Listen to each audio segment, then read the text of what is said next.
a Julieta Ramírez en Sin Censura. Diputada, buenos días. Hola, ¿qué tal? Muy buenos días, Vicente. Un saludote. ¿Me escuchan? Te escuchamos perfectamente, Julieta. Perfecto. Pues yo encantada de saludar a toda tu audiencia.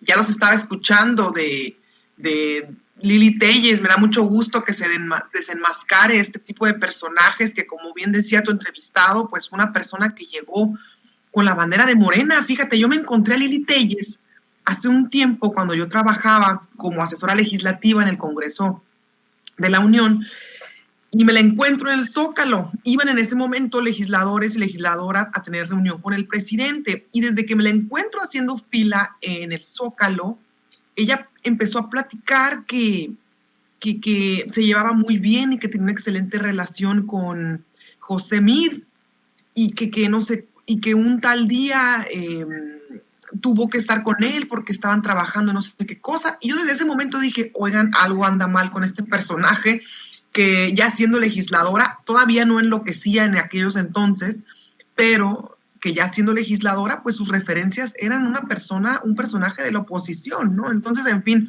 como breve anécdota, lo platico. Oye, diputada, ¿cómo ves esto que se activa hoy en la Cámara de Diputados? Ayer leí a Hamlet Almaguer decir que están convocados a sesión de instalación de la subcomisión de examen previo, hoy a las 16 horas, y dice Hamlet Almaguer que se activa el mecanismo para juicio político en contra de los consejeros del INE, Lorenzo Córdoba y Ciro Murayama. Dame tu opinión. Bueno, en primer lugar, comentar a la gente de qué se trata esto. Luego decimos que el mecanismo, que la comisión de examen previo, que el juicio político, ¿qué es todo esto, no? El juicio político es un procedimiento constitucional plenamente facultado de las cámaras de diputados y de senadores, donde la Cámara de Diputados actúa como el órgano acusador y la Cámara de Senadores actuaría como el órgano de sentencia. Entonces, en este preciso punto, estamos facultados para abrir el juicio político a aquellos servidores públicos que hayan cometido graves faltas a la Constitución o que hayan actuado efectivamente pues, en perjuicio de los intereses públicos. Algunos de los supuestos en los que cae, por ejemplo, Lorenzo Córdoba de forma específica son el ataque a las instituciones democráticas, el ataque a la libertad del sufragio, la usurpación de funciones, y esto está señalado plenamente en la Ley Federal de Servidores Públicos. Bueno, en este preámbulo se tiene que instalar una comisión de examen previo, como bien lo dice mi compañero Hamlet Almaguer. Esta comisión se integra por las Comisiones Unidas de Gobernación y la Comisión de Justicia, y son las que en primer lugar analizarán si es procedente, si hay pruebas suficientes para que exista efectivamente un juicio político y después se pase a pleno. Bueno, habiendo dicho esto, pues efectivamente creo que se cumplen todos los supuestos por los cuales tanto Lorenzo Córdoba como Ciro Murayama podrían tener un juicio político, y no es algo que, estoy convencida, no es algo que se le haya ocurrido a los legisladores o legisladoras, es verdaderamente algo que nos dicen en las calles, el que nos dicen en redes sociales. El pueblo de México no quiere a estos dos personajes que no representan la democracia en México. Y empiezo nada más por decir que, por ejemplo, Lorenzo Córdoba debió de haber renunciado en aquel entonces cuando ofendió a las comunidades indígenas, cuando solamente es lo que estaban solicitando era una audiencia para poder tener un distrito de representación popular, algo plenamente normal actualmente, que las comunidades indígenas tengan un distrito electoral y que se les respete las cuotas indígenas. Pues aquel momento, pues imagínense, Lorenzo Córdoba dijo que con enorme cinismo y verdaderamente nula sensibilidad, que los talleres con los indígenas resultaban más dramáticos que los talleres con los padres de los 43 desaparecidos de Ayotzinapa. Imagínense, el señor dijo, está de pánico aquí, dijo textualmente, o acabamos divertidos o acabamos en el psiquiatra. Así dijo, en las conversaciones que se filtraron en aquel momento. Yo creo que hubiera sido mucho más sano, Vicente, que en aquel entonces el señor Lorenzo Córdoba tomara sus terapias psiquiátricas y hubiera decidido renunciar a el puesto que desempeñaba para no cometer todas las irregularidades y todas las parcialidades que están cometiendo desde el máximo órgano de promoción de la democracia en México.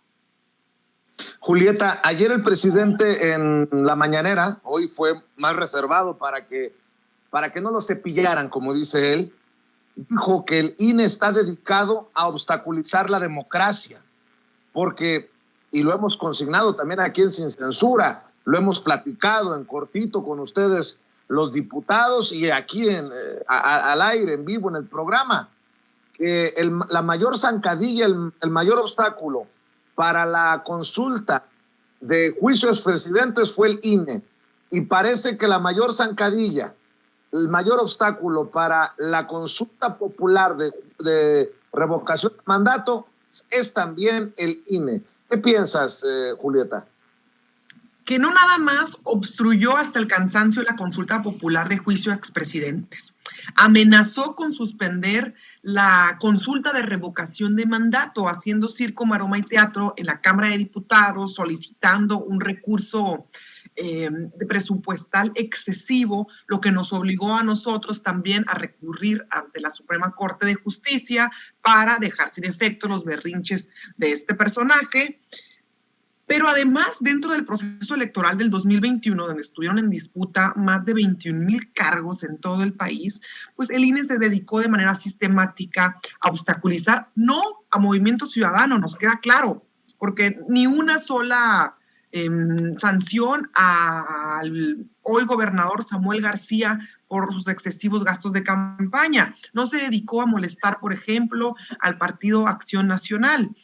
Se dedicó a obstaculizar de manera permanente las candidaturas de Morena. Y fíjate, lo digo con todo conocimiento de causa porque yo fui una de las candidatas en la bolsa de Lorenzo Córdoba a las que nos querían quitar la candidatura. ¿Por qué motivo, razón o circunstancia? Realmente era desconocido. ¿Por qué motivo, razón o circunstancia nos salvamos de que nos quitaran la candidatura? Desconozco. ¿Y por qué motivo, razón o circunstancia otras personas no tuvieron la misma suerte? Desconozco. Porque simplemente buscaban candidatas o candidatos para efectivamente retrasar su arranque de campaña, para hacerlos perder tiempo, para quitarle la candidatura de plano, para cambiar la candidatura y finalmente poner a otro personaje, también de Morena, pero que se perdiera el tiempo. En fin, una serie de irregularidades por completo específicas hacia el Movimiento de Regeneración Nacional. Canceló candidaturas a las gubernaturas por irregularidades administrativas. Eso jamás había pasado en la historia de este instituto, que por una irregularidad administrativa falsa, porque además era falsa, inventada por completo, le removieran a las personas una candidatura. Jamás había sucedido que con este argumento a alguien se le removiera una candidatura. Pero bueno, no obstante de todo esto, este señor no se cansa nada más con poner trabas a los procesos democráticos en este país, sino que además el pobrecito recibe 220 millones de pesos en asesores personales, además recibe 800,000 pesos anuales en comidas, 85,000 pesos diarios en viáticos, 300,000 pesos mensuales en salario.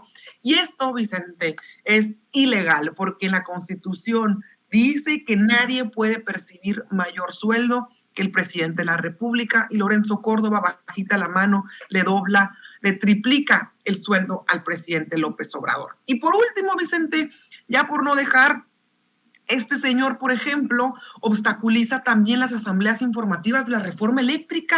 Háganme el favor, ¿qué tiene que ver eso con sus asuntos? ¿Qué tiene que ver una asamblea de la reforma eléctrica informativa para explicarle al pueblo de México de qué se trata la reforma eléctrica? Mira, desde los tiempos de Lázaro Cárdenas, que no se buscaba el apoyo popular para algún acto, para alguna reforma de carácter nacional. Desde aquellos entonces, ojalá hubiera ido algún diputado federal, alguien, a explicarnos de qué se trataba la reforma eléctrica del 2013 de Peña Nieto. Obviamente no sucedió, y mientras nosotros estamos en las calles, en las plazas públicas, ellos aprobaron su reforma energética con moches, comprando a todo el Congreso, en fin. Bueno, Lorenzo Córdoba, fíjate nomás, y quiero aquí explicarle a tu audiencia, Lorenzo Córdoba, cuando ve que alguien va apenas a hacer una asamblea de la reforma eléctrica, imagínense que yo aquí les publico en pantalla que voy a tener mi asamblea de la reforma eléctrica, digamos, el próximo sábado, pues este señor dicta una medida cautelar, una medida preventiva por aquello de que a mí se me vaya a ocurrir decir en la asamblea de la reforma eléctrica que la gente vaya a participar a la revocación de mandato. Háganme el favor. Nunca tampoco el instituto había dictado una medida cautelar previendo actos futuros. Esto es, además, es inconstitucional, ilegal, como le queramos llamar. Entonces, no nada más es que obstaculice las consultas, sino que además obstaculiza cualquier proceso democrático.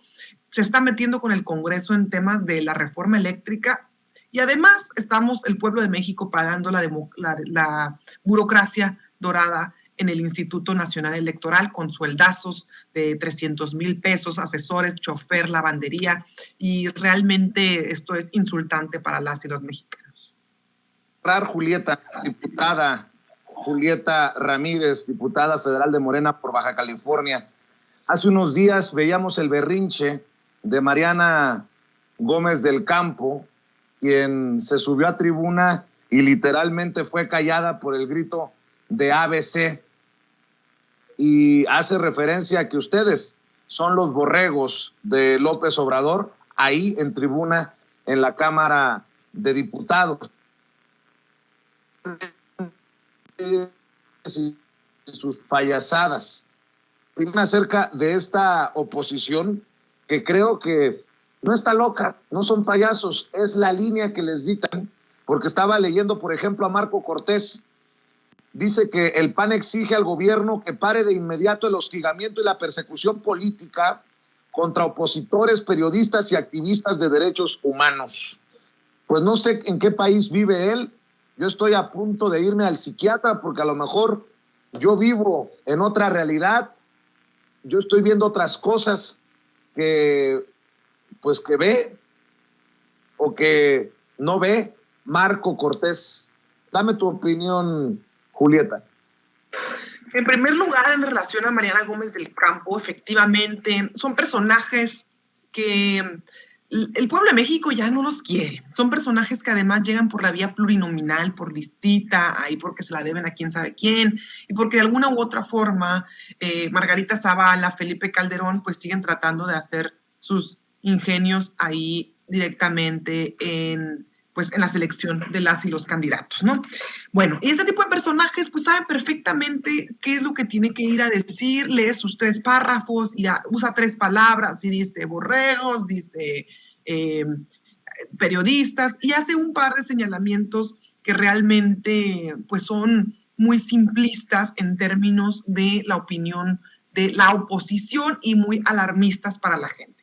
Pero a mí me hubiera gustado escuchar a Mariana Gómez del Campo, a mí me hubiera gustado escuchar a Marco Cortés denunciar la relación familiar que tenía Margarita Zavala con la persona responsable de la guardería ABC y exigir justicia por las familias. Me hubiera gustado que no usaran como botín político la crisis que tenemos de derechos humanos en México, porque esto es una realidad. En México llevamos décadas de herencia de una crisis de derechos humanos, fíjate, ocasionada en primer lugar por la guerra contra el narco que se arrancó en el año 2006 y particularmente por la penetración de las organizaciones delictivas en el Estado mexicano.